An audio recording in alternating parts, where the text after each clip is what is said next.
In this video let us talk about correlation. So, what is correlation? The correlation indicates the linear relationship between two random variables. What is the relationship between variable A and variable B? Why I said linear? That is a common correlation coefficient we use, that is why it is called linear relationship. Let us look at other correlation types also. So, the correlation value R is to indicate the strength. So, there is a value of R, correlation coefficient value R equal to say 0.5. It indicates if x varies, y varies in the magnitude of 0.5, the strength of the variations. Also, the sign indicates which direction the correlation is, it direct or indirect. For example, if it is positive R equal to plus 0.5, which indicates if x increases, y also will increase, it is directly dependent. If the negative, it indicates indirectly dependent. So, it is what happens if x increases, y will decrease. So, negative indicates indirect proportional and direct proportional. So, positive and negative is a sign of the correlation coefficient. So, there are different correlation coefficients. The first is Pearson correlation coefficient. It is very common, used widely in Excel or in other libraries too. So, the definition we gave above is for the Pearson correlation coefficient. There is other correlation coefficient called the Spearman's rank correlation or Kendall's other correlation coefficients available. Let us look at the Pearson correlation in this video. Assume that both x and y are linear. This is very important, this assumption that x and y are having a linear relationship, and Pearson correlation gives -1 to +1 value. It indicates strong negative correlation if it is -1, +1 indicates strong positive correlation. If it is 0, there is no correlation absolutely. So, Pearson correlation coefficient is computed using this formula. I thought of explaining this formula, but it is not needed. So, this formula can be simplified and you can compute Pearson correlation coefficient easily using different tools available or free tools in the web. Let us look at the Pearson coefficient. Let us look at the Pearson correlation coefficient. If you remember, we had a marks and attendance of 60 students. This is a part of the student. Say we have some 8 students data here and we plotted that attendance and the marks. Do you see there is a correlation between attendance and marks? It seems to be right. So, if the attendance increases, somehow the performance increases except these two values. This can be like we do not know why it happened, but seems to be there is a relationship. So, the correlation coefficient will be positive because if attendance increases, the marks increase. So, it is a positive correlation coefficient, and so it will be a kind of, it is a positive correlation coefficient, and it will be strong, it is not very weak because the line is actually trying to match all the points. So, the value is 0.25, just because we have two values which is well below this line. So, but it is a positive, okay. So, plus 0.25. So, this figure is from Wikipedia, and let us look at this figure to understand what is Pearson correlation coefficient. A positive 1 increase, positive 1 indicates there is a strong positive correlation. If x increases, y also increases definitely.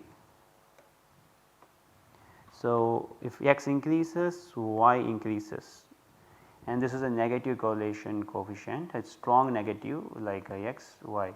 When x increases, y decreases, and this is noisy data like 0.8, -8, this is noisy data, but still the lot of data, but still there is it is fitting around a particular line. So, it says 0.8, 0.8 is very strong correlation by the way. So, 0.4 is a weak correlation coefficient, that is not really a good correlation, but 0.4 is weak correlation, and 0 indicates there is no correlation, absolutely there is no correlation between x and y. We can't say if x increases, y also increases, because x is very low and y is high, and x is very high, still y is low. So, we can't say any definite correlation between these two values. Let us look at this line, it is very interesting. So, all this value except this, all this are +1. So, we saw that +1 indicates positive and strong correlation, but it is not telling anything about the slope, that is very important. So, -1 does not mean that it is a linear relationship, yes, but does not like a strong slope like x increases, y also increases in the same order. It is not so. So, for example, in a negative correlation, if x increases in the magnitude of say 1, 10, 100, y might increase within say 8 to 20 or something like that. So, not in the same scale, right, that is what it indicates. So, Pearson correlation will not tell about the slope, okay. It tells it is positive, whether the direction is positive and it is strong or not strong, that is it, okay. Magnitude is what drives it strong or not strong. Let us look at the last row, it is very interesting this row. So, definitely all of these correlation coefficients are 0, okay, and it indicates that there is no linear relationship between x and y, but there is a relationship which is non-linear. For example, there is a good relationship, this particular value, this might be high, there is a some non-linear relationship is existing, right.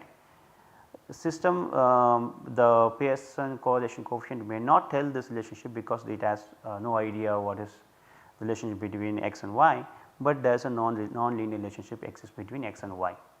There is some kind of relationship. If you apply some predictive analytics or predictive classify, definitely it will classify very simply using this data because there is a non-linear relationship, but Pearson correlation coefficient cannot tell this, that is how the graph.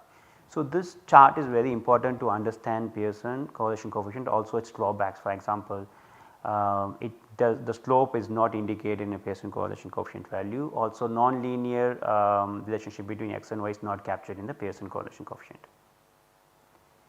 So, you saw what is Pearson correlation coefficient and you saw the range of its value +1 to -1 and what +1 indicates, and you saw what are limitations, right. So, can you write down 2 limitations that we discussed in last slide using Pearson correlation coefficient for diagnostic analytics. So, yeah, please write down 2 limitations. After writing it down, please continue.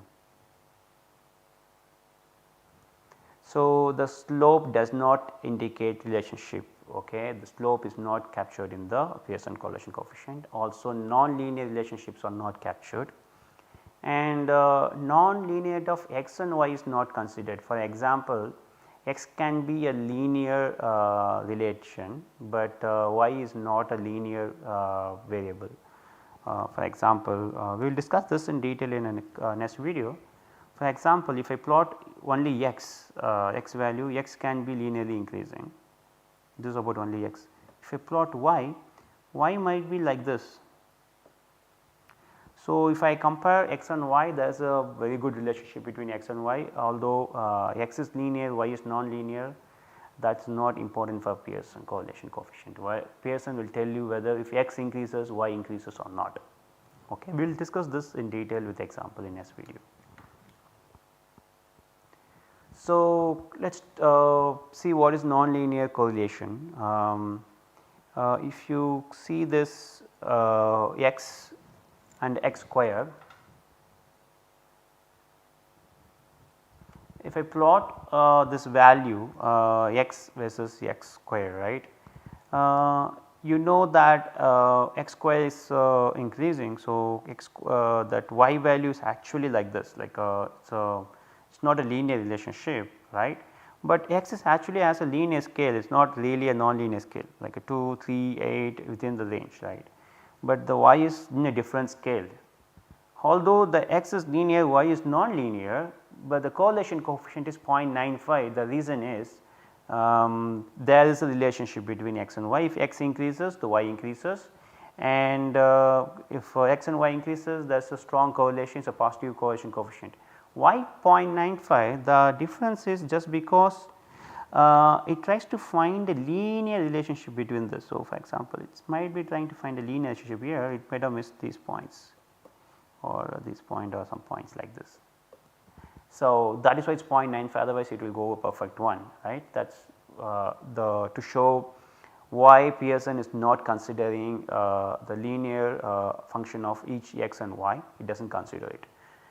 In general it should be 1, you know, it should be 1, it is a exactly good correlation between x and y, but Pearson cannot find that, the Pearson's formula. Hope you understand what I mean by Pearson do not check the linearity of both x and y.